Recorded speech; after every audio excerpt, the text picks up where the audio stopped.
સચ્ચિદાનંદરૂપારિણે શ્રી સ્વામિનારાયણાય નમો નમઃ. શ્રી હરિકૃષ્ણાય નમો નમઃ. શ્રી પૂર્ણ પુરુષોત્તમાય નમો નમઃ. શ્લોક નંબર 103. કન્ટિન્યુ. ધર્મો જ્ઞેયઃ સદાચારઃ શ્રુતિ સ્મૃત્યુપપાદિતઃ મહાત્મ્ય જ્ઞાન યુગ ભૂરી સ્નેહો ભક્તિશ્ચ માધવે. અર્ધા શ્લોકમાં ભક્તિનું લક્ષણ કહ્યું છે. સત્શાસ્ત્ર અને સત્પુરુષોથી મળેલું મહાત્મ્યનું, ભગવાનના પ્રતાપનું જે જ્ઞાન, સારી અને સાચી સમજણ, તેણે સહિત લક્ષ્મીપતિ આવા શ્રી કૃષ્ણ ભગવાનના સ્વરૂપમાં સર્વાધિક સ્નેહ અને પ્રેમ હોવો, તેને ભક્તિ જાણવી. ભગવાનનું મહાત્મ્ય તો આગળ શ્લોક નંબર 98ની અર્થદીપિકામાં અક્ષરથી પર અને અક્ષર, કાળ અને માયાના નિયંતા આવા શબ્દોમાં કહેવાઈ ગયું છે. આ સિવાય બીજું પણ મહાત્મ્ય છે, જેમ કે હે પ્રિય દૂતો, ભગવાનના નામોચ્ચારણનું મહાત્મ્ય તો જુઓ. અજામિલ જેવો પાપી પણ એક વખત ભગવાનના નામનું ઉચ્ચારણ કરવાથી યમના પાશથી છૂટી ગયો. કિરાત, હૂણ, આંધ્ર, પુલિંદ, પુષ્કસ, આભીર, કંક અને ખસ આદિ નીચ જાતિઓ અને બીજા પાપીઓ જેના શરણાગત ભક્તોને શરણે જઈને પવિત્ર થઈ જાય છે, આવા સર્વશક્તિમાન ભગવાનને વારંવાર નમસ્કાર છે. જે મનુષ્ય શરણે જઈને એક જ વખત એમ બોલે કે હું આપનો છું, તો તેને ભગવાન બધી રીતે અભયદાન કરે છે. આવું તેમનું વ્રત છે. પુરાણોમાં પ્રસિદ્ધ આવું તેમનું મહાત્મ્ય છે, તેને સમજી લેવું. ભક્તિનું લક્ષણ શાંડિલ્ય સૂત્રમાં કહ્યું છે. હવે ભક્તિની જિજ્ઞાસા, જાણવાની ઈચ્છા, વિચાર કરવો. ઈશ્વરના સ્વરૂપમાં સર્વાધિક સ્નેહ તે ભક્તિ છે. ભક્તિ કરવામાં પરસ્મિન પ્રેમ રૂપ એવું છે. પરાનુરક્તિરીશ્વરે સાત સા પરાનુરક્તિરીશ્વરે સા પરાનુરક્તિ રીશ્વરે ઈશ્વરે, એને ભક્તિ કહેવાય. પર અનુરક્તિ એટલે પ્રેમ. એ ભગવાનમાં એવો પર રાગ થાય તો એને ભક્તિ કહેવાય. ઈશ્વરના સ્વરૂપમાં સર્વાધિક સ્નેહ તે ભક્તિ છે. ભક્તિ કરવામાં તત્પર રહેનારાનો જ મોક્ષ થાય છે, આવો ઉપદેશ છે. શ્રી વલ્લભાચાર્યે તો તત્વાર્થ દીપ નિબંધમાં કહ્યું છે કે સુદ્રઢ અને સૌથી અધિક મહાત્મ્ય જ્ઞાનપૂર્વકનો જે સ્નેહ તે ભક્તિ કહેવાય છે, અને તે ભક્તિથી જ મોક્ષ થાય. કોઈ બીજી રીતે મોક્ષ થતો નથી.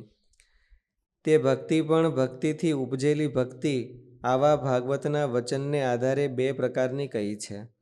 ભક્ત્યા સંજાયત્યા ભક્ત્યા. ભક્તિથી ઉત્પન્ન થયેલી ભક્તિ એટલે બે પ્રકારની થઈ છે. એક પરાભક્તિ અને એક સામાન્ય ભક્તિ. તે ભક્તિ પણ ભક્તિથી ઉપજેલી ભક્તિ આવા ભાગવતના વચનને આધારે બે પ્રકારની કહી છે. એક સાધન ભક્તિ અને બીજી સાધ્ય ભક્તિ. તેમાં ફળરૂપ સાધ્ય ભક્તિ તો ભાગવતમાં ગોપીજનોમાં લગભગ વર્ણવી છે. વ્રજમાં ગોપીઓને શ્રી કૃષ્ણના વિના પ્રત્યેક ક્ષણ 100 યુગ જેટલી થતી હતી. જ્યારે ભગવાન શ્રી કૃષ્ણ પાછા આવતા હતા, ત્યારે તેમના દર્શન કરીને તેઓ પરમાનંદમાં મગ્ન થઈ જતી હતી. ગોપીઓને શ્રી કૃષ્ણના દર્શન વખતે મટકું મારવા નિમિત્તે પાપણો જ્યારે આડી આવતી હતી, ત્યારે તેઓ પાપણોના બનાવનારા બ્રહ્માની પણ નિંદા કરતી હતી. ભગવાન કૃષ્ણ ગાયોને ચરાવવા જ્યારે વનમાં જતા હતા, ત્યારે ગોપીઓનું મન પણ સાથે ચાલ્યું જતું હતું. મનમાં કૃષ્ણનું ચિંતન અને વાણીમાં કૃષ્ણ લીલાનું ગાન કરતી તે ગોપીઓ દુઃખથી દિવસ વિતાવતી હતી. હે ઉદ્ધવ, બલરામજીની સાથે મને અક્રૂર મથુરા લઈ ગયા ત્યારે ગોપીઓનું હૃદય ગાઢ પ્રેમને લીધે મારા અનુરાગમાં રંગાઈ ગયું હતું. મારા વિયોગની તીવ્ર પીડાને લીધે વિહવળ ગોપીઓને મારા સિવાય બીજી કોઈ વસ્તુ સુખકારક જણાતી ન હતી. જેમ ઋષિમુનિઓ સમાધિમાં અને નદીઓ સાગરમાં મળી જઈને પોતાના નામ અને રૂપને ખોઈ નાખે છે, તેમ ગોપીઓ પરમ પ્રેમને લીધે મારા સ્વરૂપમાં તન્મય થઈ ગઈ હતી. તેઓને લોક પરલોક, પોતાનું શરીર કે દૈહિક સંબંધીઓનું ભાન પણ રહ્યું ન હતું. ગોપીઓના જીવનમાં આવી રીતે ફળરૂપ સાધ્ય ભક્તિ વર્ણવી છે. સાધનરૂપ ભક્તિ તો ભગવાનની કથાઓનું શ્રવણ, કીર્તન, સ્મરણ, ચરણ સેવા, પૂજન, વંદન, દાસપણું અને આત્મનિવેદન, આમ 9 પ્રકારે કહી છે. નવદા ભક્તિ સાધન ભક્તિ. એનાથી ભગવાનમાં જે સાધારણ પ્રેમ થાય એ સાધ્ય ભક્તિ છે. મહાત્મા જ્ઞાન યુગ ભૂરી સ્નેહો ભક્તિશ્ચ માધવે. ભગવાનની ભક્તિ કેને કહેવી? જેના દ્વારા ભજન સેવા થાય તે ભક્તિ, અર્થાત સ્નેહથી ભગવાનની સેવા કરવી તે ભક્તિ છે. તે શ્રી વલ્લભાચાર્યે શ્રી ભાગવત સુબોધિનીમાં કહ્યું છે કે ભજ ધાતુનો અર્થ સેવા, પ્રત્યયનો અર્થ પ્રેમ. આમ પ્રેમપૂર્વકની જે સેવા તે ભક્તિ છે. ભજ સેવાયામ એવું લખ્યું છે. ભક્તિ એમાં ભજ ધાતુને 3 પ્રત્યય લાગ્યો છે. 3 પ્રત્યય છે એ પ્રેમનો વાચક છે, અને ભજ છે એ સેવાનો વાચક. પ્રેમથી સેવા કરવી એને ભક્તિ કહે. ઓલી ખાલી હુકી સેવા કરે તો રાજાના નોકર જેવું થાય. આમાં કરી દીધું પૂરું, હાલો તમે કીધું તો એટલું પૂરું કરી દીધું, તો એ રાજાના નોકર જેવું થઈ જાય. અને ઓલું પ્રેમથી સેવા થાય તો એ ભક્તિ કહેવાય. ભાષ્ય. ઉપર કહી ગયા તે રીતે મુમુક્ષુજનોને માટે યોગ્ય એવું ઉપેય પ્રાપ્ય પરમાત્માને તથા ઉપાય મોક્ષના સાધનોને શાસ્ત્ર કહે છે એવું બતાવ્યું. હવે તે ઉપાયોના કલ્યાણના સાધનોના સ્વરૂપ નિરૂપણ કરે છે. ઉપેય પ્રાપ્ય પરમાત્માના સ્વરૂપનું નિરૂપણ તો જ્ઞાનના વિવેચન પ્રસંગમાં નિરૂપણ કરશે. તેમાં સૌ પ્રથમ ધર્મનું સ્વરૂપ કહે છે. ધર્મો જ્ઞેય. શ્રુતિ તથા સ્મૃતિઓમાં પ્રતિપાદન કરેલ જે સદાચાર તેને ધર્મ જાણવો. પ્રેરણારૂપ ધર્મ છે એમ કહ્યું છે. એટલે શેન યાગ કરવાનું શ્રુતિ પ્રતિપાદિત હોવા છતાં તે ધર્મ નથી. કારણ કે જે શેન યાગ છે તે સદાચાર નથી. તે તો પર બાજ પક્ષી માટે અનર્થ હોવાથી દુર્જનનો આચાર દુરાચાર છે. બુદ્ધિની અનંત ધારાઓ હોવાથી જ કર્મ જીવને બંધન કરે છે. નિશ્ચયાત્મક ભાવ નહીં હોવાથી ભગવાનથી વિમુખોની બુદ્ધિ ઘણા વિભાગવાળી હોય છે. તેથી વિપરીત બહુ શાખા અનંતાશ્ચ બુદ્ધિઓ અવ્યવસાયીના. જેને ભગવાન પાસે નથી જવું અને ભગવાન પાસે જવાનો નિર્ણય જ નથી કર્યો, એની બુદ્ધિ ચારેય બાજુ ફેલાય હોય છે. એને મનમાં એમ થાય કે માન મેળવી લઉં, પૈસા મેળવી લઉં, આ જગતના ભોગ ભોગવી લઉં, અનેક પ્રકારે એમને ફેલાયેલું છે. બુદ્ધયો અવ્યવસાયીના. તેથી વિપરીત મુમુક્ષુઓની નિશ્ચયાત્મિકા બુદ્ધિ તો એક જ રૂપમાં હોય છે. વ્યવસાયાત્મિકા બુદ્ધિ રેકાહ ગુરુનંદન. બહુ શાખા અનંતાશ્ચ બુદ્ધયો અવ્યવસાયીના. વ્યવસાયાત્મિકા એટલે શું? વ્યવસાયાત્મિકા કોને કહેવાય? વ્યવસાયો નામ કેમ? નિર્ણય. શેનો નિર્ણય? નિર્ણય તો આપણે ઘણા કરીએ છીએ. ભગવાનની ભક્તિ કરવાનો નિર્ણય ગોલ બનાવી રાખવો, એવી વ્યવસાયાત્મિકા બુદ્ધિ. એવી એક જ પ્રકાર છે. ભગવાનની સેવા કરવી કે ભગવાનનું ભગત થવું.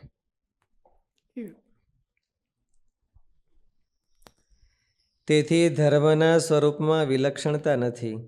તેથી આ મુમુક્ષુના પ્રકરણમાં ધર્મના સ્વરૂપનું નિરૂપણ કરવું તે અયોગ્ય નથી. એટલે મુમુક્ષુઓએ આદર કરવા લાયક, સ્વીકારવા યોગ્ય ધર્મ તેને જાણવો કે જે શ્રુતિ તથા સ્મૃતિઓએ કહેલા સદાચાર રૂપ હોય. બ્રહ્મવેતા સંતોનો જે આચાર હોય તે સદાચાર છે. અસ્તિ બહુ બ્રહ્મેતિ. સરસ કીધું. એનું ટ્રાન્સલેશન બહુ સારું કર્યું છે.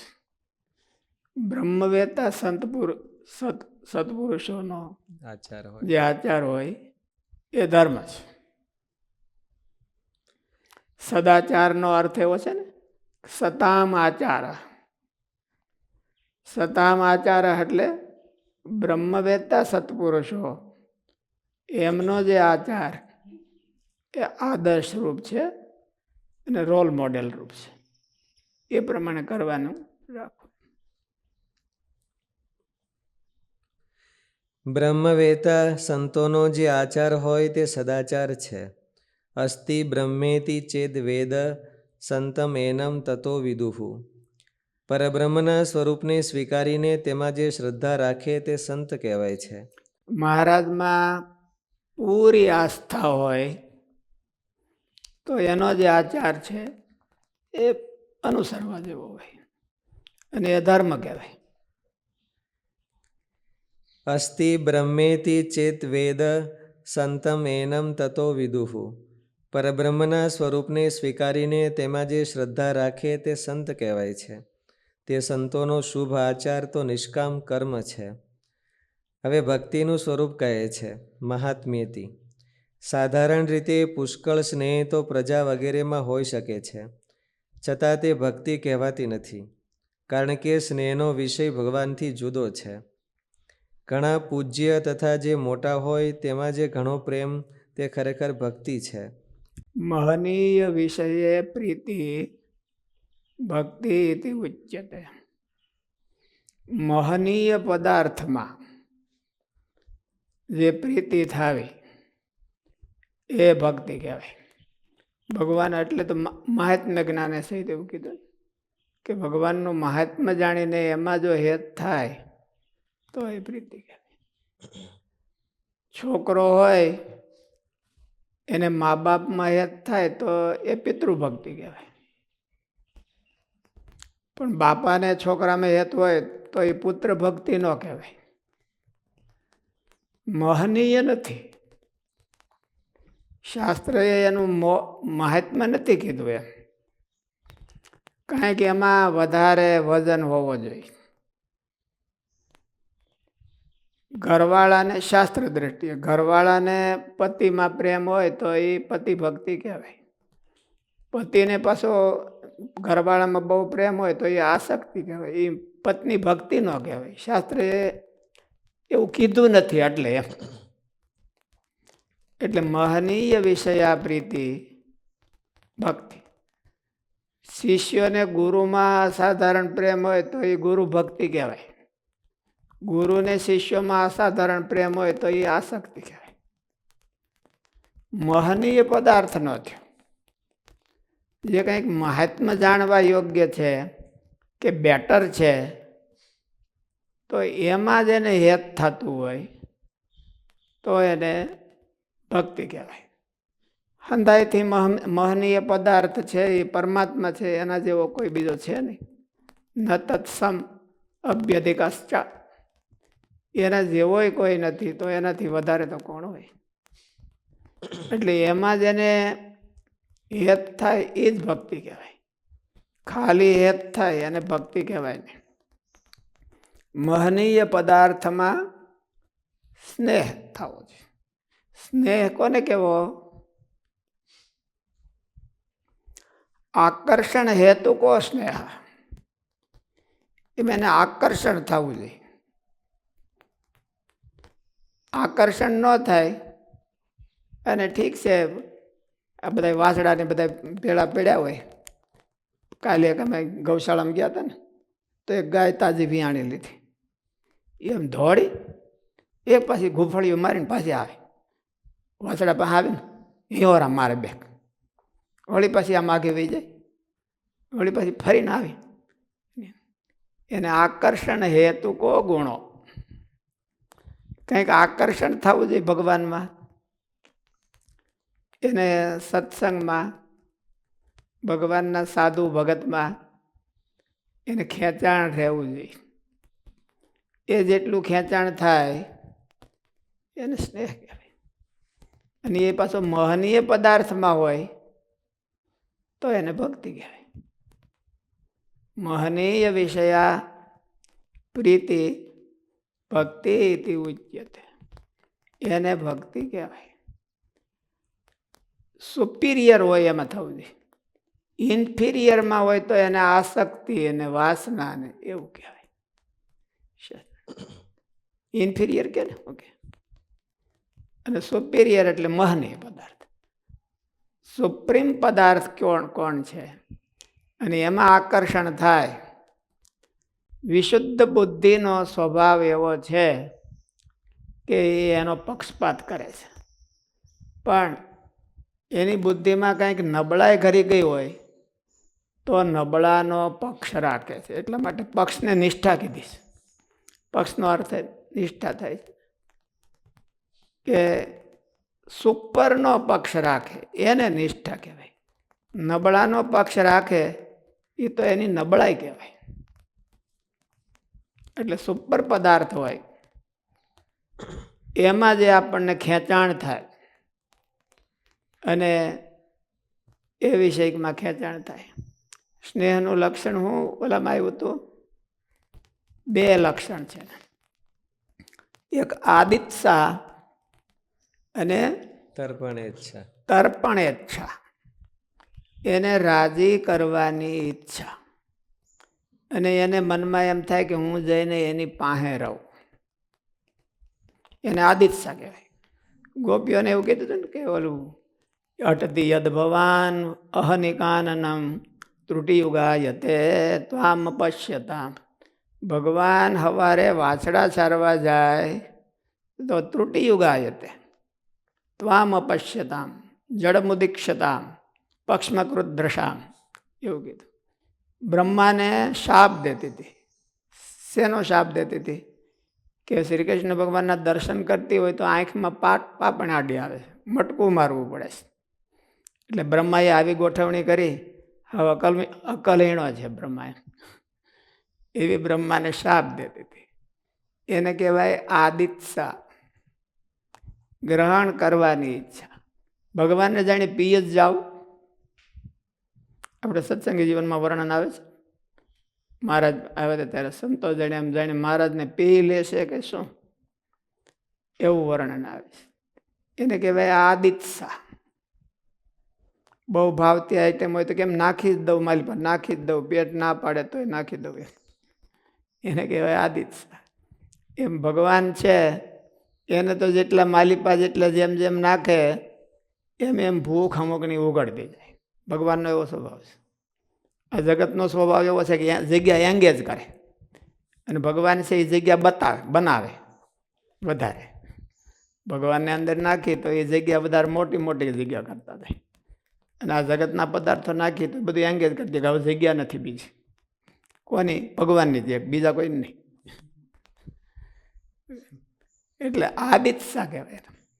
માલિપા બર્નિંગ ડિઝાયર થવી જોઈએ આદિત્સા, અને બર્નિંગ ડિઝાયર થવી જોઈએ તર્પણ ઈચ્છાની. ત્યારે એને ભક્તિ કહેવાય. મહાત્મા જ્ઞાનનું ફળ જ.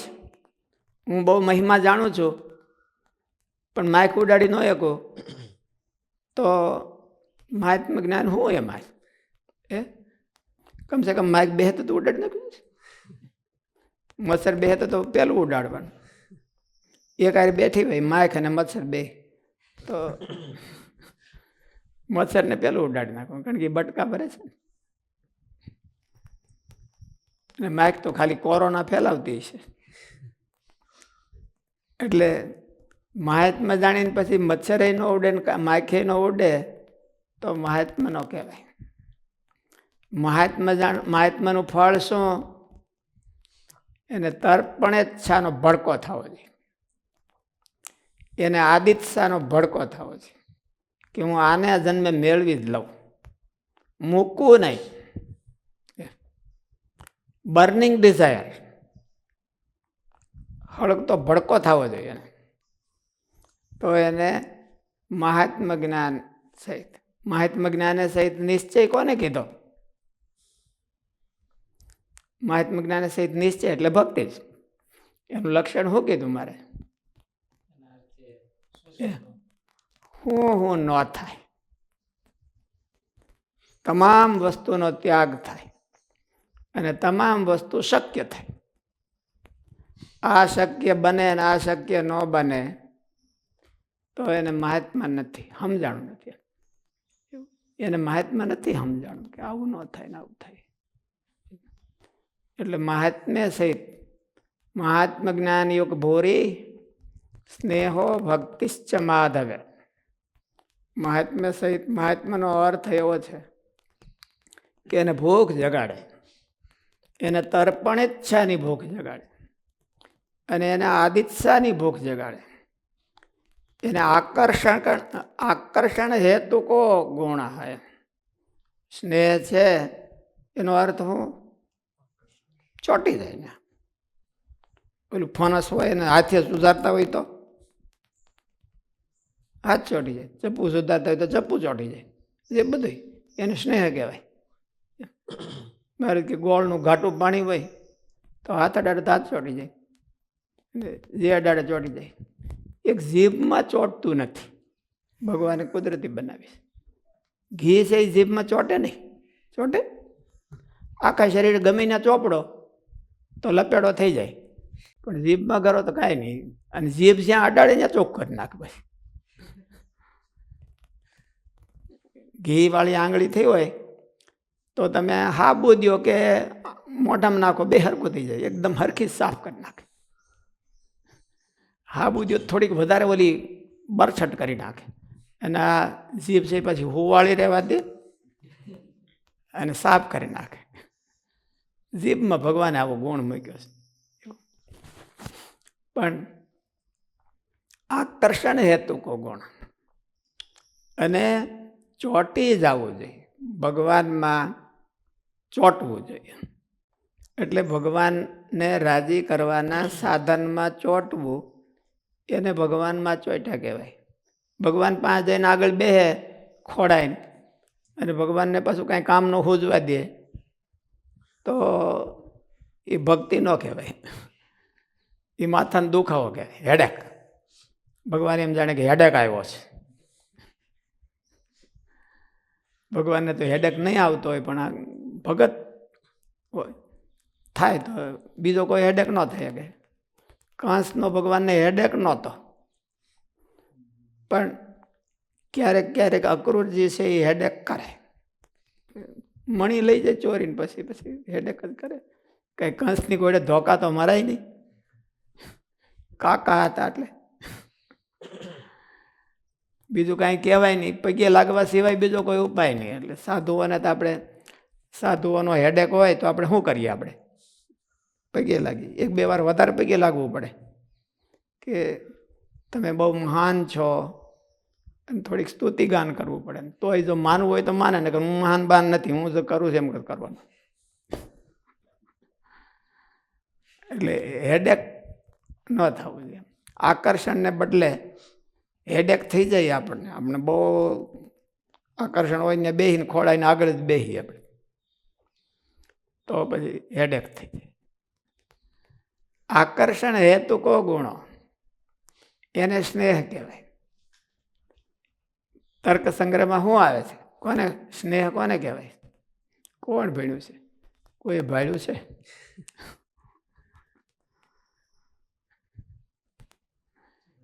પિંડીકરણ હેતુ કો ગુણો સ્નેહ. પિંડીકરણ હેતુ ભાવ. પિંડીકરણ એટલે એની હારે પિંડો થઈ જાય, એની હારે નખો ન પડે કોઈ વાતે, ત્યારે એને સ્નેહ ગુણ કહેવાય. અને એવો સ્નેહ ગુણ હોય એને ભક્તિ કહેવાય. એ પછી મહનીય વિષયા પ્રીતિ. મોટામાં એવો સ્નેહ થાવો, નાનામાં એવો સ્નેહ થાય. નાના એટલે પોતાથી ઇન્ફિરિયર. નાના એટલે ઉંમરમાં નાના, કે સાધુ હોય તો આપણાથી ઉંમરમાં નાના હોય તો એવો અર્થ નહીં. પણ નબળામાં હેત થવું એ ભક્તિથી વિરુદ્ધ દિશા છે. બેટરમાં હેત થવું એ ભક્તિની હવળી દિશા છે. એટલે આપણાથી સુપર હોય એમાં આપણને જો હેત થાય તો એને ભક્તિ કહેવાય. ઓલે પણ ભક્તિ ન કીધી. છોકરાને મા બાપમાં હેત થાય તો એને ભક્તિ કહેવાય. એ ભગવાનની ભક્તિ નથી, એ પિતૃભક્તિ છે, પણ એને ભક્તિ કહેવાય. કારણ કે મહનીય વિષયા, અને ઓલું મહનીય વિષયા ન હોય, બાપાને છોકરામાંથી ઉખડતો જ ન હોય તો એને મોહ કહેવાય, એ ભક્તિ ન કહેવાય. પુત્ર ભક્તિ એને પ્રગટ થઈ છે. પુત્ર વાત્સલ્ય પ્રગટ થાય, પણ પુત્ર ભક્તિ પ્રગટ થઈ જાય તો મુશ્કેલી. વાત્સલ્ય તો શું થાય, એને સાચવવા મોટા કરવા એટલે વાત્સલ્ય ભાવ તો રાખવો જોઈએ. એટલે મોહનીય વિષયા પ્રીતિ સા ભક્તિ. મહાત્મ જ્ઞાન યુગ ભૂરી સ્નેહો ભક્તિશ્ચ માધવે. નારાયણમાં એને સ્નેહ થાય તો એને ભક્તિ જાણીએ. આદિચ્છા અને તર્પણેચ્છા, એમાં બેમાં એમ કે સમુચ્ચય છે કે વિકલ્પ છે? વિકલ્પ એટલા માટે છે, સમુચ્ચય જ ગણાય, સાધનો બે છે, સમુચ્ચય ગણાય. પણ વિકલ્પ એટલા માટે છે કે પરિસ્થિતિ છે, પરિસ્થિતિ પ્રમાણે એ વિકલ્પ. આ તર્પણેચ્છા છે એ વિરહ દશાનો ભાવ છે. એ જુદા હોય ત્યારે એને આદિચ્છા તો રાખવી પોહાય નહીં. મહારાજ એવું કીધું કે ભગવાન સિવાય એને બધા પંચ વિષય ખોટા કરી નાખ્યા હોય, અને એક ભગવાનને સંબંધે જ જોડાયેલો હોય, પછી ભગવાન એને આજ્ઞા કરે કે તમે બુરાનપુર કે કાશી જાઓ, અમારી આજ્ઞાથી અમારું કામ છે, તો એને એ ભગવાનની જો ભગવાનથી વિખૂટો પડે તો ભગવાન સંબંધી પંચ વિષયનો બ્રેક થાય. ભગવાન સંબંધી પંચ વિષય રહે નહીં. અને જો ન જાય તો ભગવાનનો કુરાજીપો થાય. તો ત્યાં મહારાજે એવું કીધું કે શું કરવું? તર્પણેચ્છા મુખ્ય રાખવી. તો તર્પણેચ્છા રાખવી, ભગવાનને રાજી કરવાની ઈચ્છા રાખવી. એનું બેનું ક્રોસિંગ થાય. આદિચ્છા પણ જોરદાર હોવી જોઈએ અને તર્પણેચ્છા પણ જોરદાર હોવી જોઈએ. રાજી કરવાની ઈચ્છા, ગોપીઓને ભગવાનનું આકર્ષણ હતું ને ભગવાનની હારે રહેતા હતા, તો એ રાજી કરવાની ઈચ્છા તો એને જ હતી જ. બ્રહ્મચારી મહારાજ, મૂળજી બ્રહ્મચારી મહારાજની સાથે ને સાથે રહેતા હતા, પણ મહારાજને રાજી કરવાની ઈચ્છા તો પૂરી જ હતી એને. અને ગોપાળાનંદ સ્વામી ને ગુણાતીતાનંદ સ્વામી, નિત્યાનંદ સ્વામી એ તો બધા દૂર દૂર ફરતા હતા. મહારાજ એને આવવાની ના પાડતા, સમયા સિવાય આવવું નહીં, સમયામાં વહેલું નહીં આવવાનું, સમયો પૂરો થાય ભાગી જવાનો. મારે કેવું ન પડવું જોઈએ કે જાઓ હવે, એવું મારે બહુ કડક નિયમ રાખતા હતા. એટલે એને તર્પણેચ્છા હતી કે મહારાજ જેમ રાજી થાય એ રાખવી. એટલે બે ઈચ્છા હોવી જોઈએ. જેને ચાન્સ પેલો મળે એ એપ્લાય કરી દેવાની. બે ચાન્સના પ્લેટફોર્મો થોડાક અલગ અલગ હોય છે. એમાં જ્યારે ભગવાનનો સંયોગ કાળ હોય ત્યારે બેયને ચાન્સ હોય. આદિચ્છાની ચાન્સ હોય અને તર્પણેચ્છાની ચાન્સ હોય. પણ ભગવાનની વિયોગ દશા હોય કે આપણે છેટા હોય, ભગવાનથી સાધુથી આપણે બહુ દૂર હોય, ત્યારે ખાલી તર્પણેચ્છા ઓલું થાય અને ખાલી એની મનમાં આતુરતા રહે. એ સંતોને ભગવાનને રાજી કરવાની બર્નિંગ ડિઝાયર હતી, તો પણ જો મહારાજ કંઈક પરમિશન આપે તો ગમે ત્યાંથી રાતને દી જોઈ આવીને પૂગી જાય. ગુણાતીતાનંદ સ્વામીને મુક્તાનંદ સ્વામીએ કીધું કે આપણે મહારાજને માટે કાળનું વરસ હતું એટલે મહારાજે 300-400 સંતોને સુરત મોકલ્યા હતા નિભાવ કરવા માટે. એટલે મુક્તાન ત્યાં સુરતના ભક્તોએ સેવા કરી છે કે મહારાજના માટે અથાણું સૂતર ફેણીને એવું બધું તૈયાર કર્યું છે કે કોઈ જો જાતું હોય તો અમારે મહારાજ માટે મોકલવું છે. તો કોઈ જાતું આવતું નહીં હોય તો પછી મુક્તાન સ્વામી એવું કીધું, પછી આ તો બધું બગડી જાય સૂતર ફેણીને એવું તો, એટલે કોણ જાશે? એટલે એક સાધુ તૈયાર થયા કે તમે કયો તોય જવું છે, ન કયો તોય જવું છે. મુક્તાન સ્વામી કે હું શું કરવા ના પાડું, ભાઈ તમે તમારે જાવ જ એમ. અને ગુણાતીતાનંદ સ્વામીને કીધું તમે જાઓ. સ્વામી કે તમે તમારી આજ્ઞા હોય તો હું જાઉં. તો ગુણાતીતાનંદ સ્વામી ત્યાંથી બધા ઉપાડી પોતાની પૂજાનો સામાન, અથાણું, એ બધી ભેટ સામગ્રી એ બધું ઉપાડી સુરતથી ગઢડા જવાનું હાલી. ઉનાળાનો તાપ હોય. હવે કેટલી બધી ઈચ્છા છે કે મહારાજના દર્શન થઈ જાય તો, એટલે એને કહેવાય તર્પણેચ્છા અને આદિત્સા હોતી, આકર્ષણ હોતી.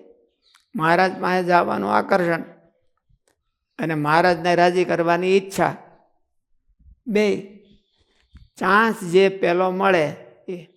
પણ એમાંય મહારાજે વચનામૃતની દ્રષ્ટિએ, કાર્યાણીના 11મા વચનામૃતની દ્રષ્ટિએ તર્પણેચ્છા એ વધારે મોટી છે. બેનું ક્રોસિંગ થયું હોય તો મહારાજ કે ક્યાંને રાખવી? તો મહારાજ કે તર્પણેચ્છા રાખવી, મહારાજને રાજી કરવાની ઈચ્છા રાખવી. રાજી કરવાની ઈચ્છા રાખે અને ભગવાનથી નોખો પડે તો ભગવાનની મૂર્તિ એની હારે જાય છે, ભગવાન એને આધીન થાય છે.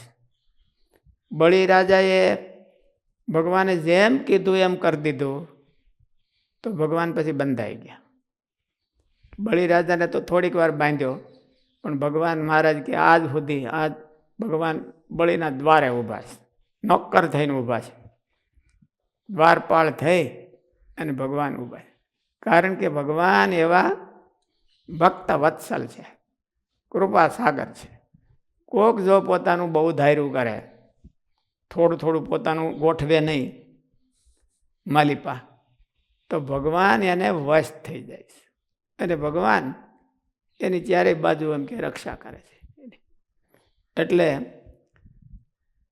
તર્પણેચ્છા એ ભગવાનની ભક્તિ છે. પણ એ તર્પણેચ્છા મરતી મરતી કાન હલાવે તો ભક્તિ ન કહેવાય.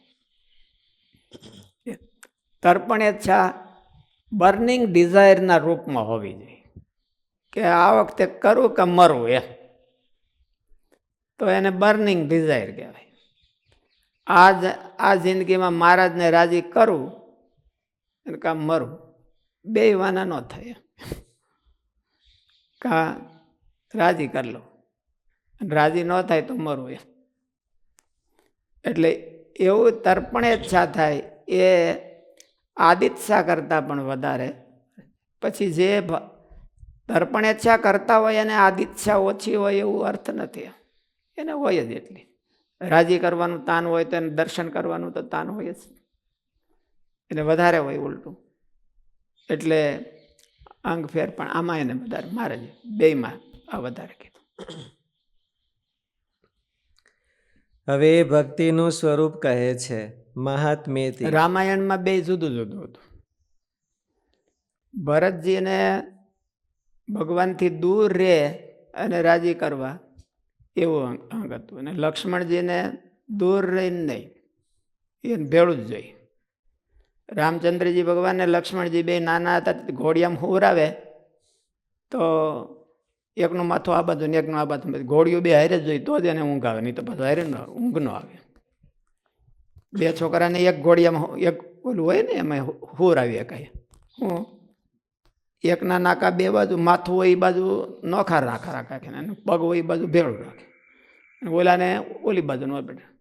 એટલે રામનો પગ જાય ને આ મોઢામાં રાખે તો ઊંઘ આવે લક્ષ્મણજીને, અને ભરતજીને ભેળી હોય તો ઊંઘ ન આવે, એ નોખા હોય તો ઊંઘ. એ દૂર રહીને રાજી કરતા શીખે. ચારે જણા રમતા ઉડતું ત્યો રમે તો ભરતજી હામા પક્ષમાં જાય અને લક્ષ્મણજી કોઈ દી હામા પક્ષમાં જાય નહીં. હામ પડો ઉડતો ત્યાંમાં એવું હોય ને.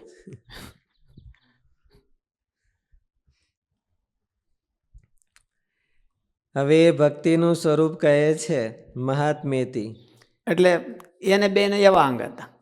અને હનુમાનજી નોખા રાખે તો એ રાજી કરે ને ભેળા રાખે તો એને ગમે ને નાખે તો. ઓલે તમે કડી બોલતા હતા ને, જહાં પરઠાયો વહાં જાયો. હું કડી હતી? આજ્ઞા ભંગ કબહુ ન કીની, જહાં પઠાયો તહાં જાયો. કોઈ દી ના જ નથી કીધી. પાસે રાખો તોય ભલે આજ્ઞા ભંગ કબહુ ન કીધી, અને જહાં પઠાયો તહાં જાયો. પછી તુલસીદાસ પવન સુત મહિમા પ્રભુ નિજ મુખ કરત બઢાય. એટલે એવું છે કે હવે ભગતના અંગ હોય પછી આવે. પણ સાચું અંગ એવું એમ કે બે વાના જોઈ. જે ચાન્સ મળે એ જો નજીક રહેવાનો ચાન્સ મળે તો એના જેવા ભાગ નહીં. પણ નજીક રહીને પાછો કંટાળોનો માથાનો હેડેક ન કરવો, એ થોડુંક ધ્યાન રાખવું પડે.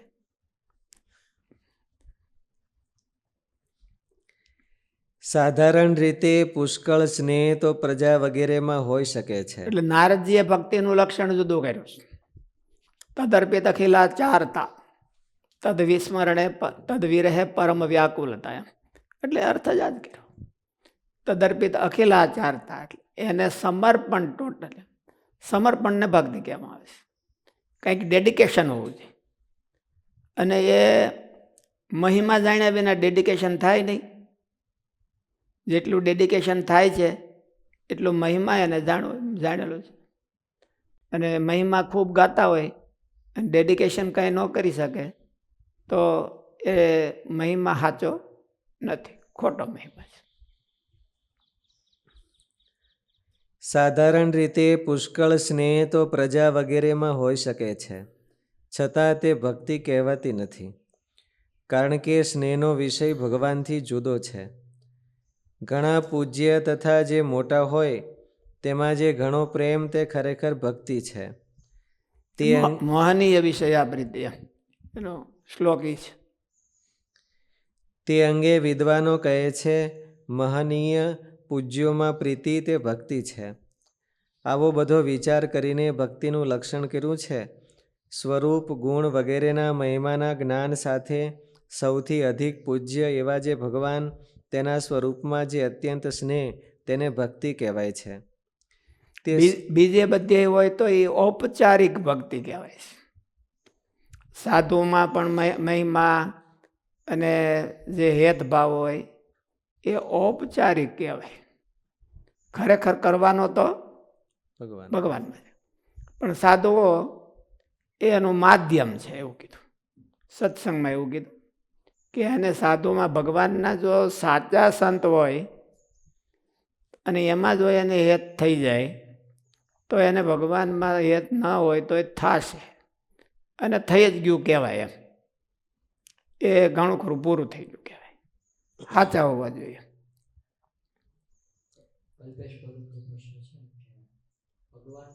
ભગવાનના મોટા સંતો ભક્તિ હોય અને બીજે હોતા ભક્તિ હોય પેરેલલી, તો એને બે જગ્યાએ ભક્તિ હોય, મોટામાં હોય, બીજા હોતા ફ્રેન્ડ દોસ્તમાં હોતા હોય, તો એને શું કેવું, ભક્તિ કહેવાય કે નહીં? તો જીવ જગતનો એવો ડાયો કથા સાંભળવા જાય, ભાંડ ભવાઈને ભૂંગળા વાગે ત્યાં પણ તૈયાર થાય. એટલે એવું કહેવાય ભવાઈમાં પહેલો ખાટલો અને સત્સંગમાં પહેલો ખાટલો, તો એવો કહેવાય. બે વાના હોય તો એવું કહેવાય, એક વાના હોય તો એલો કહેવાય.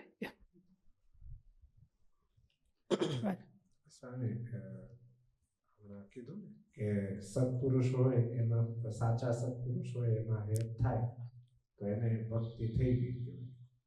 તો પછી ઔપચારિક એટલે હજી એને ફળ આવવું બાકી છે, પણ ફળ આવવાનું નક્કી. એટલે પૂર્ણ પ્રાય કહેવાય એને. પૂર્ણ પ્રાય. પૂર્ણ પ્રાય અને પૂર્ણ એમાં બેમાં ફેર. પૂર્ણ પ્રાય એટલે લગભગ હવે છેડો આવી ગયો છે અને રિઝલ્ટ આવવું 100% નક્કી છે, પણ હજી આવ્યું નથી. પ્યોર રિઝલ્ટ ક્યું કહેવાય તો ભગવાનમાં ભેદ થાય. સ્નેહો ભક્તિશ્ચ માધવે. પણ અને એમાં ડાઉટ નથી કોઈ, પાક્કું 100% છે કે એને હેત થઈ જ જશે. તે સૂત્ર પણ છે પરમેશ્વરમાં આ સર્વા એની પાઠશાળા છે. ભગવાનના ખરેખર સાચા સંત એમાં હેત કરવું એ એની પ્રયોગશાળા છે, પ્રેક્ટિકલ ભગવાનમાં તો મળ્યા પહેલાં હેત કેમ કરવું એ બહુ દૂર છે અને ભગવાન બહુ મોટા છે. આપણે એમાં હેત કરીએ કે કેમ, અને અહીંયા જો થઈ જાય તો ત્યાં થઈ જવાનું પાકું એ. કારણ કે આમાં હેત કરવું હેલું, આપણા જેવા હોય, માણસ હોય, આપણી જેવી બધી ભાવનાઓ હોય, એમાં એને હેત જલ્દી થઈ જાય. પણ જો એ સાચા સંત હોય તો મહારાજે હોતી વચનામૃતમાં કીધું કે જેની સેવા કરવાથી ભગવાનની સેવા થાય, એટલે જેનો દ્રોહ કરવાથી ભગવાનનો દ્રોહ થાય. તો એનો અર્થ એવો કે જેમાં પ્રીતિ કરવાથી ભગવાનમાં થાય, એની હારે બાંધવાથી ભગવાન હારે બાંધ્યા કહેવાય. એની હારે ઝઘડો કરી તો ભગવાન હારે ઝઘડો કર્યો કહેવાય, શિશુપાળને એની ઘોડે. અને એમાં પ્રીતિ કરીએ તો ભગવાન હારે પ્રીતિ કરી કહેવાય. એનો અર્થ કેવો થયો?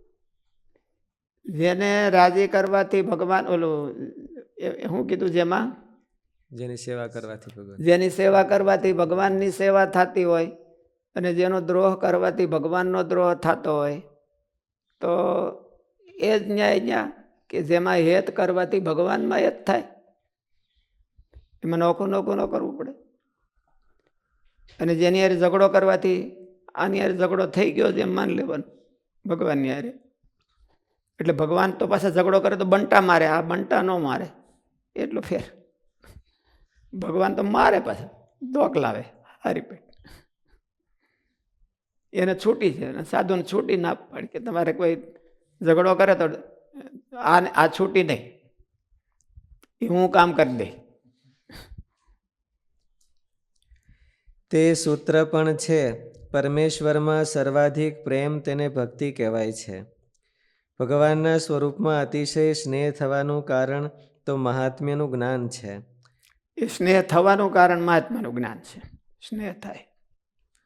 મહાત્મ્યનું જ્ઞાન ન હોય તો થયેલો સ્નેહ પણ દ્રઢતર અત્યંત દ્રઢ ન થાય. દેવ એમ કે પ્રારબ્ધ યોગે મળી ગયા હોય ને હેત થયું હોય પણ મહિમા કાંઈ ન હોય તો એ મહિમા એ હેત લાંબો ટાઈમ હાલે નહીં. કાંઈક વાંધો આવે લેવા દેવામાં કે બોલાવા ચલાવવામાં તો મોગરો મળે જાય. કારણ કે એમાં હેત મહિમા તો છે નહીં, ખાલી હેત છે. એટલે એવું હેત હોય ક્યારેક તો કુદરતી રીતે જોગ થઈ ગયો હોય ને હેત હોય પણ મહિમા ન હોય તો લાંબો ટાઈમ ન હાલે, આખું નભે નહીં.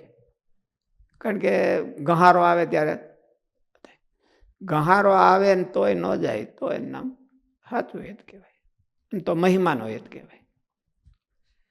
મહાત્મ્યનું જ્ઞાન ન હોય તો થયેલો સ્નેહ પણ દ્રઢતર અત્યંત દ્રઢ ન થાય, તેમજ તે ઉત્તરોત્તર જતે કાળે અતિશયપણાને ન પામે. જો મહાત્મ્યનું જ્ઞાન ગહાઈ જાય ઉલટો, જેમ જેમ ભેળો રે તો આવે ત્યારે બહુ મહિમા હોય પછી હાવ ગળે આવી જાય કે હવે અહીંથી તો નોખા પડી તો સારું, એવું એને થઈ જાય. એનું કારણ છે કે મહિમા નથી, એટલે મહિમાના અભાવમાં આવી દશા થાય. જો મહાત્મ્યનું જ્ઞાન હોય તો ભક્તિની વૃદ્ધિ નિશ્ચિત થાય છે. ભગવાનના મહાત્મ્યનું જ્ઞાન ભગવાનની ભક્તિને વધારે છે એમ તો ગીતામાં પણ કહ્યું છે. મારા ઐશ્વર્યને અને મારા અનંત કલ્યાણરૂપ ગુણને જે જાણે છે તે મારા સ્વરૂપમાં શુદ્ધ ભક્તિ યોગને પામે છે. વળી તે ગીતામાં જ મહાત્મ્ય જ્ઞાનથી પરિપક્વ થયેલી ભક્તિ, એટલે પેલો 7મો અધ્યાય શેનો છે? જ્ઞાન વિજ્ઞાન યોગ. જ્ઞાન વિજ્ઞાન યોગ. વિજ્ઞાન એટલે મહિમા. જ્ઞાનથી આશરો થાય છે, એમ કે જ્ઞાનથી ઓલું સામાન્ય જ્ઞાન, અને વિજ્ઞાન એટલે મહિમા. મહિમાથી ભક્તિ થાય છે. ઇતર વિલક્ષણતા જ્યાં સુધી ન આવે ત્યાં સુધી આપણને એના તરફ આકર્ષણ ન થાય એવો જીવનો બુદ્ધિનો સ્વભાવ છે. અને એ સારો છે, ખોટો નથી. એને ઇતર વિલક્ષણતા સમજાવી જોઈએ કે ભગવાન છે એ જુદા છે. મહારાજે ઇતર વિલક્ષણતા શું કીધી કે જેમ સોનું છે અને બીજી ધાતુ છે. સોનાને કોઈ દી કાટ ન લાગે, એ સેકન્ડ હેન્ડેડ થાય નહીં. ઉલટું લાખો વર્ષ સુધી કાદવમાં પડ્યું રહે તો એ હોનું જ રહે. એમાં 1 કેરેટ ઓછો ન થાય. 1 કેરેટ મહારાજે તો કીધું વધે, ઉલટું વધે ખરું પણ ઓછું ન થાય. એ એની વિલક્ષણતા છે. એવી ભગવાનની વિલક્ષણતા છે. ભગવાનને ગમે એટલા માયિક પદાર્થો, પંચ વિષય એનો જોગ થાય તો ભગવાનમાં કાંઈ ફેરફાર થાય નહીં. ઉલટા ઓલાને બધાને બ્રહ્મરૂપ કરી મૂકે. જે આવ્યા એને બધા એને બ્રહ્મરૂપ કરી મૂકે. કેવી ભાવના છે એવું કાંઈ નહીં. એ આવ્યા કે મારી પાસે આવ્યા એટલે એને બ્રહ્મરૂપ કરી નાખે.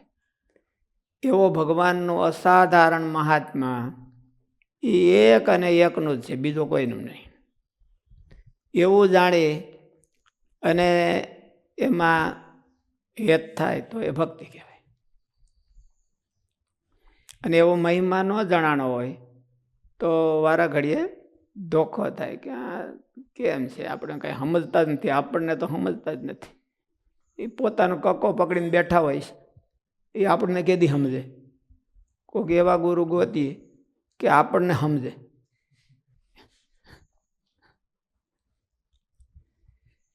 ગીતામાં જ મહાત્મ્ય જ્ઞાનથી પરિપક્વ થયેલી ભક્તિની વૃદ્ધિ બતાવી છે.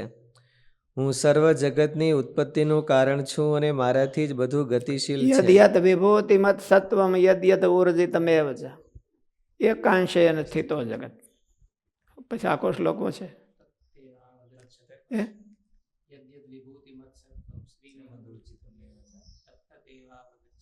તત્તદેવાવગચ્છ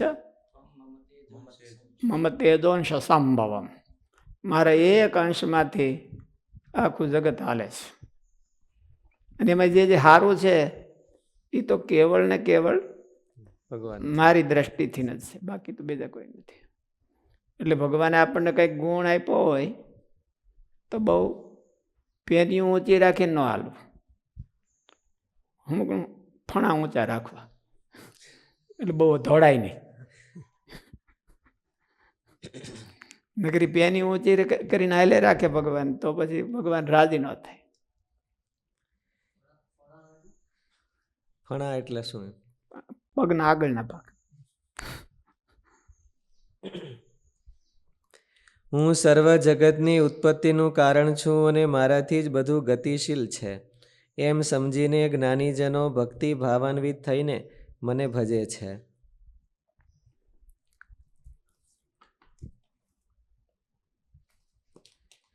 શ્લોક નંબર 104. વૈરાગ્યમ જ્ઞેયમપ્રીતિ શ્રી કૃષ્ણેતરવસ્તુષુ જ્ઞાનમ ચ જીવમાયેશ રૂપાણામ સુષ્ઠુ વેદનમ. અને શ્રી કૃષ્ણ ભગવાન વિના અન્ય પદાર્થમાં પ્રીતિ નહીં તે વૈરાગ્ય જાણવો.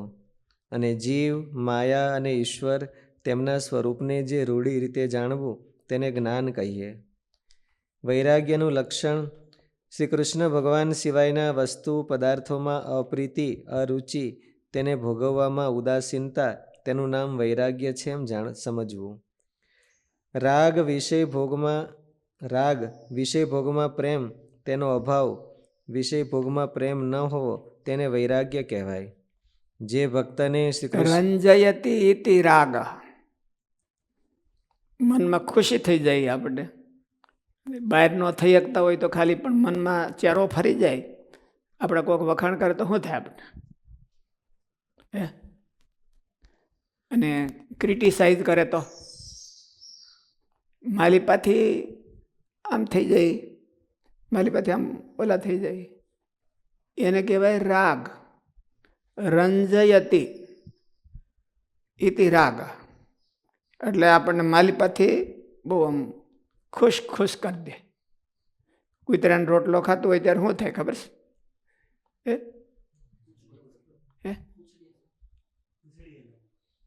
પૂંછડી હલે. હા,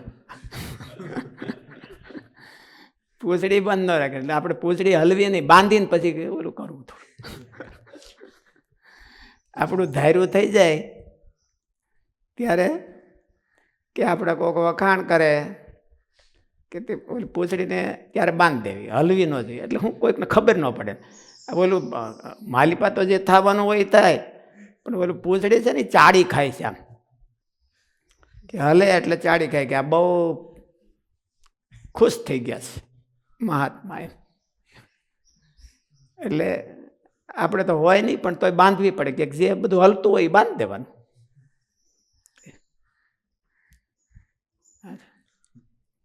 શ્રી કૃષ્ણ ભગવાન સિવાયના વસ્તુ પદાર્થોમાં અપ્રીતિ, અરુચિ, તેને ભોગવવામાં ઉદાસીનતા, તેનું નામ વૈરાગ્ય છે એમ સમજવું. ખાસ કરીને આપણે વખાણ થાય તે ધ્યાન રાખવું પડે.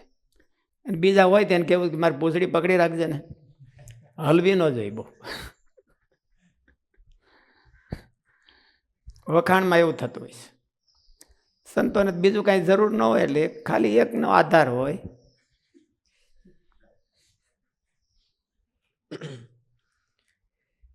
શ્રી કૃષ્ણ ભગવાન સિવાયના વસ્તુ પદાર્થોમાં અપ્રીતિ, અરુચિ, તેને ભોગવવામાં ઉદાસીનતા, તેનું નામ વૈરાગ્ય છે એમ સમજવું. રાગ, વિષય ભોગમાં પ્રેમ, તેનો અભાવ, વિષય ભોગમાં પ્રેમ ન હોવો, તેને વૈરાગ્ય કહેવાય. જે ભક્તને શ્રી કૃષ્ણ ભગવાનના સ્વરૂપમાં ગાઢ અનુરાગ, પ્રેમ થઈ ગયો હોય, અર્થાત તે પ્રેમને આધીન થઈ ગયો હોય, તેને તરણા જેવી વસ્તુથી લઈને મૂળ પ્રકૃતિ પર્યંતના સ્થાવર જંગમ પદાર્થ માત્ર કાળના કોળિયારૂપ દેખાય છે. એનો અંતઃકરણ એને મેળવીને પ્રસન્ન ન થાય. એને ભગવાનને મેળવવાની ભૂખ હોય એટલે આમાં એટલું બધું ખીલે નહીં. મળે મહારાજ એવું કીધું કે જેમ લીંબુ ચાવ્યા હોય, આંબલી ચાવી હોય, પછી દાંત અંબાઈ ગયા હોય તો ચડેલો ભાતનો દાણો છે એ ગળી જાય. એને શરીર હકાવવા માટે ખાવું તો પડે તો ગળી જાય, પણ ટેસ્ટફુલ ન થાય. એમ આ જગતના પદાર્થોમાં ગુજરાન કરે, નિભાવ કરે, પણ એમાં ચોટી ન રહે તો એને મહારાજ કે વૈરાગ્ય. વૈરાગ્યમ જ્ઞેયમ પ્રીતિ શ્રી કૃષ્ણેતર વસ્તુ. ભગવાન સિવાય બીજે પદાર્થ એનું મન માને નહીં. જે ભક્તને શ્રી કૃષ્ણ ભગવાનના સ્વરૂપમાં ગાઢ અનુરાગ, પ્રેમ થઈ ગયો હોય, અર્થાત તે પ્રેમને આધીન થઈ ગયો હોય, તેને તરણા જેવી વસ્તુથી લઈને મૂળ પ્રકૃતિ પર્યંતના સ્થાવર જંગમ પદાર્થ માત્ર કાળના કોળિયારૂપ દેખાય છે, અને તેથી જ તેને ભોગમાં તૃષ્ણા રહેતી નથી. તે સ્કંદ પુરાણમાં કહ્યું છે કે આ પ્રમાણે ભગવાનની કાળ શક્તિથી થતા 4 પ્રકારના પ્રલયથી સંપૂર્ણ જગતને અસત્ય સમજીને પછી તે જગતમાં જે અરુચિ પેદા થાય તેને વૈરાગ્ય કહેવાય છે. તે વૈરાગ્યના ભેદ તો પાતંજલ યોગશાસ્ત્રના સમાધિપાદમાં કયા છે ત્યાંથી જાણી લેવા. કેટલા ભેદ છે? વૈરાગ્યના ભેદ કેટલા છે? 4 છે. 4. ક્યાં ક્યાં છે? કોઈને ખબર છે? યતમાન, વ્યતિરેક, વ્યતિરેક, એકેન્દ્રિય, એકેન્દ્રિય, વશીકાર. વશીકાર. વશીકાર 4 પ્રકારના ભેદ છે. યતમાન કોને કહેવાય?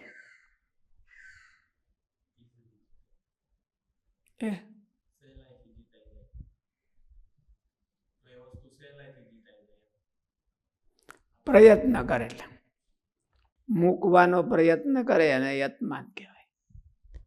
હલો, આપણે જાજો ટાઈમ બગડે છે તો ટાઈમ બગાડનો થોડોક ઓછો કરીએ.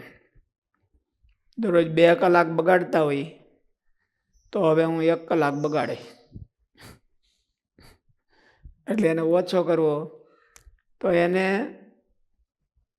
જગતને ત્યાગવાનો પ્રયત્ન કર્યો કહેવાય, એટલે યતમાન. યતતી યતિ યતમાન એમ સતત પ્રયત્ન કરી રાખે જગતથી છૂટવાનો, સતત પ્રયત્ન કરી રાખે એને યતમાન કહેવાય. વર્તમાન કોને કહેવાય?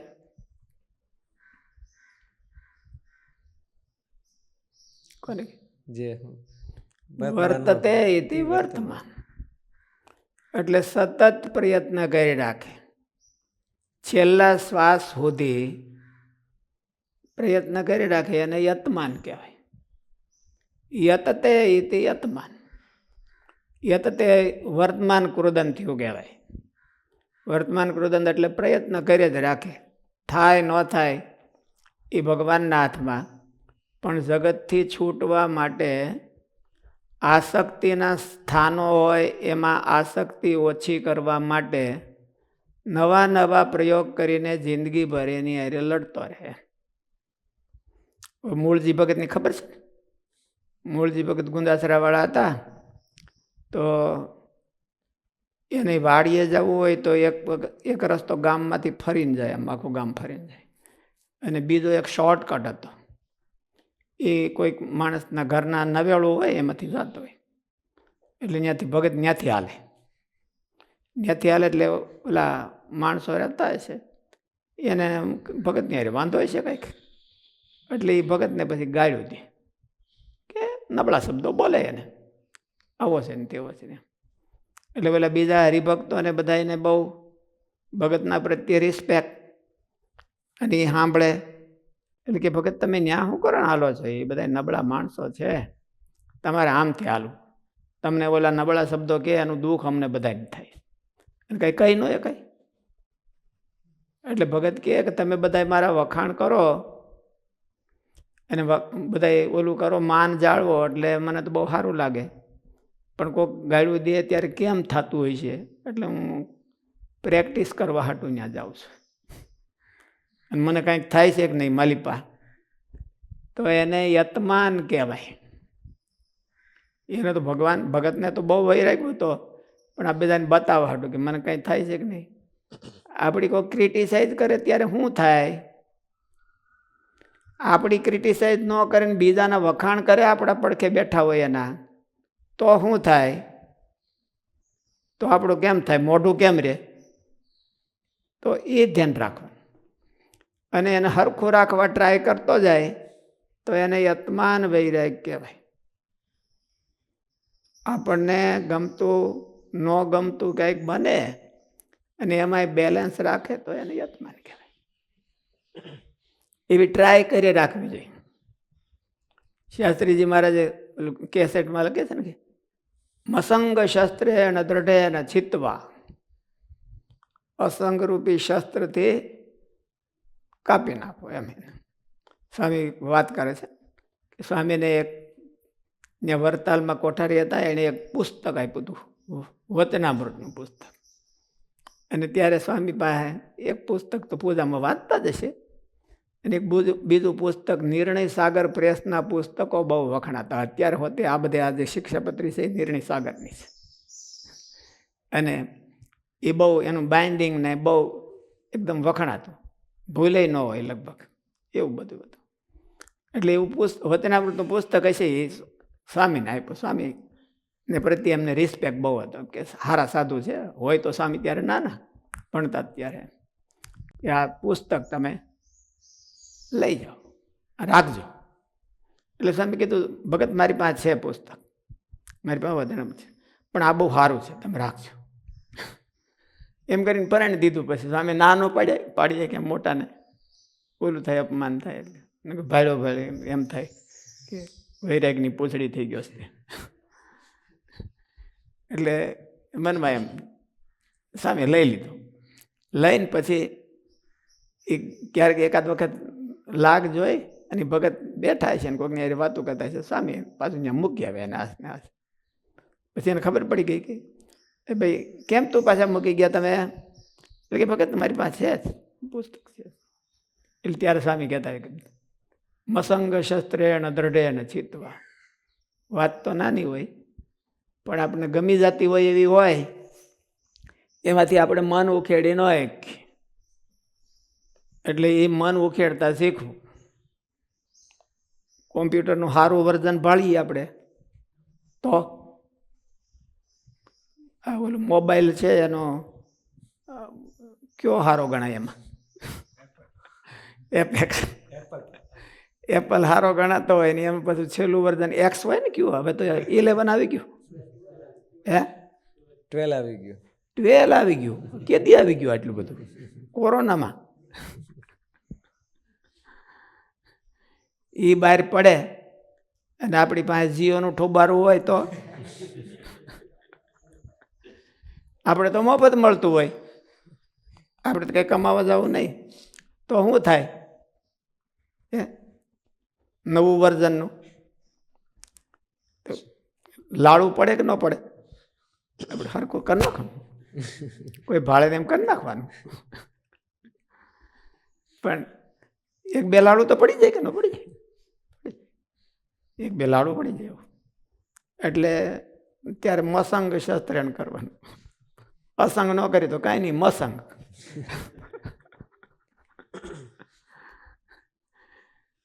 એટલે આપણને ગમતી બહુ પદાર્થ મળી જાય તો હલાવતા શીખવું જોઈએ. કામ તો એ જ આપે. પેલું આત્માનંદ સ્વામી છે ને, તુંબડી લઈને પાણી પીતા છે તો વાકી ચૂકી ચૂંબડી છે. એટલે મહારાજે કીધું કે સમય શું કરો છો? કે મારા જળ ધરાવું છું. એટલે કે આવું તુંબડું આવું વાકું ચૂકું શું રાખ્યું છે? એટલે કે મહારાજ એમાંથી પાણી સીધું આવે છે. પાણીની ધાર થાય એ પાછી તુંબડાની ઘોડે ન થાય કે. મહારાજે કે જો આનો વૈરાગ જો. એટલે વાકવું ચોખ્ખું એનાથી હલાવતા શીખવું જોઈએ. સાદું એ થોડુંક થોડું હલાવતા શીખવું જોઈએ. નવું વર્ઝન ભાળીએ એટલે ઘુમાડા વર્ઝનની ઘોડે ઘુમાડા નહીં મારવાના. ઘુમાડા મારવા મળી તો એ આપણા અંતરના વૈરાગની ખામી બતાવે છે. ભગવાને આપણને આ દીધું એટલે એમાં વૈરાગ તો ગ્રહસ્થ અને જાજો હોય એ હલાવતા શીખે. અમારા 2 મોટા ભગત આમાં બેઠા શીખે હતા કે અમે દરરોજ સાંજે હલવો ખાઈ.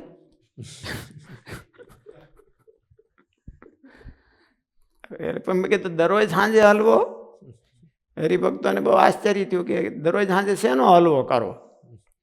હલવામાં તો ગાજરનો, દૂધીનો, બીજા બધા હોય મુંબઈનો હલવો ને એવો બધો હલવો હોય તો શેનો હલવો કરો? એવું નહીં કે અમારે 2 જણા હોય, છોકરાઓ તો ધંધા ઉપર હોય અને 2 જણા હોય, બપોરે રાંધ્યું હોય પછી સાંજે રાંધવાની થોડીક આળસ હોય કે પછી જે હોય બગાડ થોડોક ન થાય એવું હોય. એટલે કે બપોરનું પડ્યું છે એ ગરમ કરીને હલવો.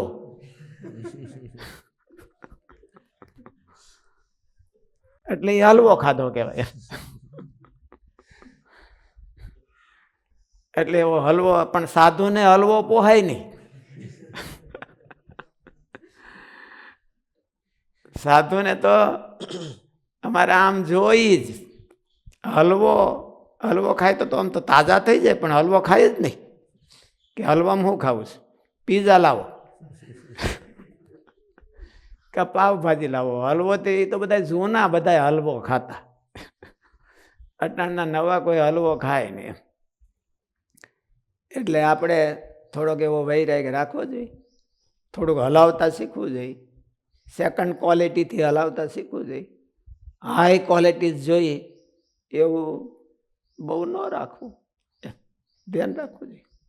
આપણે સંતો તો કરતા તો હોય એવું, ઓનલાઈન બધું મળતું હોય છે ને, એટલે બીજાને જ કહે, ભગતને કે ઓનલાઈન જરાક તપાસ કરો તો અમારી એરની ટિકિટ નહીં પણ ઓલું વર્ઝન કયું બહાર પડ્યું છે, એની કિંમત શું છે અને કાંઈ કન્સેશન થાય એવું છે, અને કંઈ ઝાઝું ખરીદી થતું હોય તો એમાં એ કંઈક લોકો શું આપતા હોતે હોય છે ને એવું પણ. હે કેશબેક આપતા હોય, એમાં આ મળી જતું હોય તો કેશબેકનું કાંઈ નહીં, આપણે આજ લઈ લ્યો. એટલે એમાં થોડુંક આપણે હલાવતા શીખવું. એનું નામ યતમાન કહેવાય. એ જે બોલો નથી થઈ ગયો પણ એ યતમાન કહેવાય. એટલે યતમાન તો બધાય કરી શકે. વૈરાગ છે એ કૃપા સાધ્ય છે કે પ્રયત્ન સાધ્ય છે? હે? પ્રયત્ન સાધ્ય છે. તો બધાને આવી જ જવું જોઈએ આપણને, કે નહીં? પ્રયત્ન સાધ્ય હોતે. પ્રયત્ન સાધ્ય હોય, પ્રયત્ન કરે એટલે ભગવાન કૃપા કરે. મહારાજે કીધું છે કે આ બિચારો કેદુનો ફાફા મારે છે, મોબાઈલ હાટું નહીં હો, વૈરાગ હાટું ફાફા મારે છે તો એને દઉં. મોબાઈલ હાટું ફાફા મારતા હોય તોય ભગવાન તો પૂરું કરી દે છે, પણ એ કદાચ આપે કે ન આપે, પણ આપણે હાથે જ લઈ લઈએ. પણ આ વૈરાગ છે એ તો હાથે નથી લેવાતો. એટલે મહારાજ કે પ્રયત્ન કરતો હોય તો એને એમ થાય કે હું દઉં, તો દે. યતમાન કરે તો યતમાન પછી વ્યતિરેક. વ્યતિરેક. વ્યતિરેક એટલે થોડોક પ્રયત્ન કરે એનાથી અમુક સાધ્ય થઈ જાય ને અમુક આપણા હાથમાં વાત ન હોય, તો એ બેનું વિભાગીકરણ થઈ જાય, એને વ્યતિરેક વૈરાગ કહેવાય. પછી એમ છતાંય વધારે પ્રયત્ન કરે તો મનમાં થોડોક ભાવ રહે કે આ ફોન હોય તો કામ સારું થાય કે નહીં? સારું થાય કે નહીં?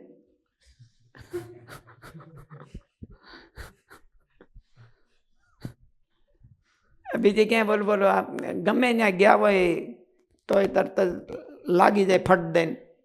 અને ગમે તે એપ્લાય ઓલું એપ નાખવી હોય કે બીજું શું હોય એમાં સગવડતા હોય, એ બધી આપણને મળી જાય, કામ સારું થાય કે નહીં? એ છૂટતું ન હોય ને એ છોડી નાખે તો એને એકેન્દ્રિય કહેવાય. અને બધું છૂટી જતું હોય તો વશીકાર કહેવાય. એટલે હવે 4 પ્રકારનો વૈરાગ. એ પ્રયત્ન સાધ્ય કહેવાય, યોગ સૂત્રમાં કીધું એમ. ભક્તિ છે એ ભગવાનની કૃપાથી હોતે આવે, અને નારદજીએ કીધું કે પ્રયત્ન સાધ્ય હોતે આવે. એટલે કૃપા પ્રયત્ન કરે એની ઉપર કૃપા થાય. ભક્તિના પગથિયાથી પ્રયત્ન કરે તો ભક્તિ થાય ને પછી ભગવાન એના ઉપર કૃપા કરે.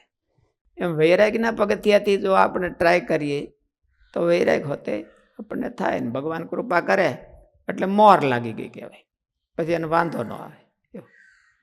એટલે વૈરાગ્યમ જ્ઞેયમ અપ્રીતિ શ્રી કૃષ્ણેતર વસ્તુ શું. ભગવાનમાં હેત ન કરાવતું હોય અને ભગવાનના રાજીપામાં ઉપયોગ ન થતો હોય તો એવી વસ્તુ કામ ચલાવતા શીખવું જોઈએ. આપણો સાધુનો ધર્મ છે. આપણે નવા કપડાં માગવાના નહીં કોઈની પાસે, એવું કીધું. માગવા હોય તો જૂના માગી લેવાના. એટલે કોઈકનો ઓલો 12 બહાર પડ્યો હોય ને એને પાછું બીજો વર્ઝન આવે તો આપણે એની પાસે માગી લેવાય, તું 12 વાળો મને દઈ દે.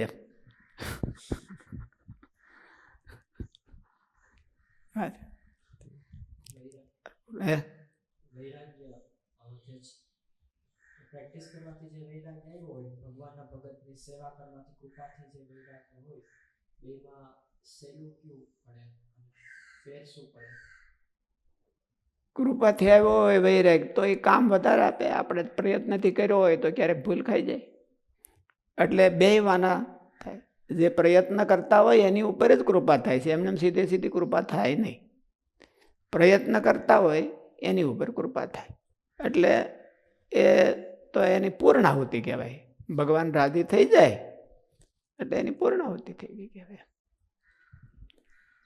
સહજાનંદ સ્વામી મહારાજની જય.